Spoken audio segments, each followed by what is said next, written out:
जो 3 वार्ड है जो कि हम लोग ओबीसी के लिए आरक्षित किया, सरदार पटेल वार्ड, गांधी वार्ड, पंडित दीनदयाल उपाध्याय। कारण ये है कि जो पिछड़ा वर्ग का सर्वे हुआ पूरे 2200 वार्ड में, तो सर्वे के अनुसार जो हम लोगों ने आज लॉटरी जो सिस्टम से ये लोगों ने आकलन निकाला, तो उसमें हम लोग जो देखे कि पिछड़ा वर्ग 7 नंबर की बात ले लीजिए, तो वहाँ पे पिछड़ा वर्ग कम है, जनरल ज़्यादा है, पर पिछड़ा वर्ग निकला। इसी तरह कई जगह का ऐसी आपत्तियाँ आ रही हैं, इसलिए 19 तारीख को कलेक्टर सर ने किया। बाकी आज हमारे कांग्रेस के प्रभारी अजय जायसवाल जी को आज नियुक्त किया है जिला कांग्रेस कमेटी ने। आपने पूरी बातें रखी और कलेक्टर साहब ने उसे मतलब महसूस किया कि हाँ कहीं गलती है, तो उसको फिर से एक बार पुनरावृत्ति करके 19 को पुनः हम लोगों को बुलाया जाएगा और फिर से लॉटरी निकाली जाएगी।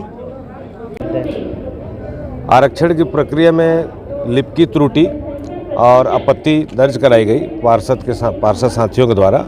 आपत्ति जायज़ है कि अभी कुछ दिन पहले स्थानीय स्तर पे, पूरे प्रदेश स्तर पे पिछड़ा वर्ग के लिए आरक्षण ओबीसी का घर घर जा कर के किया गया था, उसको यहाँ पर लागू नहीं किया जा रहा है। जब सरकार मान रही है, कैबिनेट में मान रहे हैं, राजपत्र में प्रकाशन हो गया है, तो उसको भी यहाँ पर मानना चाहिए, ऐसा हमारा सोचना है। और हमारी आपत्ति भी है कि उस प्रतिशत के हिसाब से उसको लागू करिए, मगर उसका दिशा निर्देश कलेक्टर साहब ने कहा है कि राज्य सरकार से हम मांगेंगे और नेक्स्ट जब भी डेट आएगी 19 तारीख जैसा बता रहे हैं उसमें करेंगे।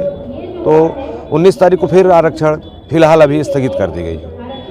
ये जो आरक्षण की प्रक्रिया आज हमारे निर्वाचन के द्वारा जो प्रारंभ की गई थी वो पूरी तरह त्रुटिपूर्ण है, क्योंकि एक तरफ शासन की मंशा है कि हम ओबीसी को आरक्षण दिया जाए, मगर जब आरक्षण की प्रक्रिया आ गई तो एक मैं बताना चाहूँ, हमारे अध्यक्ष जी ने बताया कि 7 नंबर ऐसा वार्ड है जहाँ ओबीसी की संख्या शून्य है, नाम मात्र की है, और कई ऐसे वार्ड है जहाँ ओबीसी की संख्या बहुत ज़्यादा है। चूँकि शासन ने अभी 3 महीना पहले सर्वे भी कराया था कि ओबीसी की वार्ड वाइज सर्वे हुआ और उसमें निकाला गया अनुपात की जनसंख्या वाइज कहाँ पे ओबीसी की जनसंख्या ज़्यादा है और उन जनसंख्या के हिसाब से आरक्षण की प्रक्रिया पूरी होनी थी।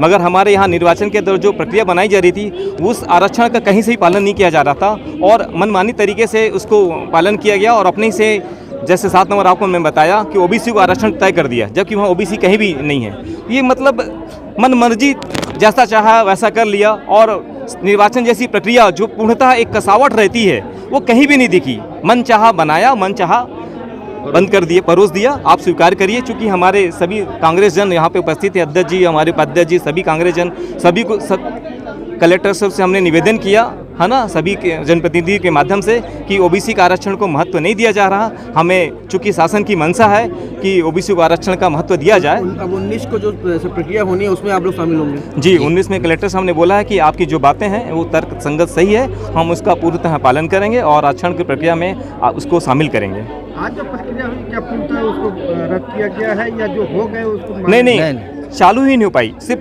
जनरल चर्चा हो रही थी आरक्षण के संबंध में। प्रथम दृष्टया ही गलत लगा तो हम लोगों ने आपत्ति दर्ज की, सभी अध्यक्ष, उपाध्यक्ष और पार्षदगण, और उस आपत्ति में इसको रोक दिया गया है। किसी भी एक भी वार्ड का कोई आरक्षण नहीं? कोई भी आरक्षण नहीं हुआ। वो SC ST का आरक्षण हुआ है चक्रानुसार, जहाँ SC महिला था उसको SC पुरुष किया गया है और ST पुरुष था तो उसको महिला किया गया है। ये प्रक्रिया बस अपनाई गई है।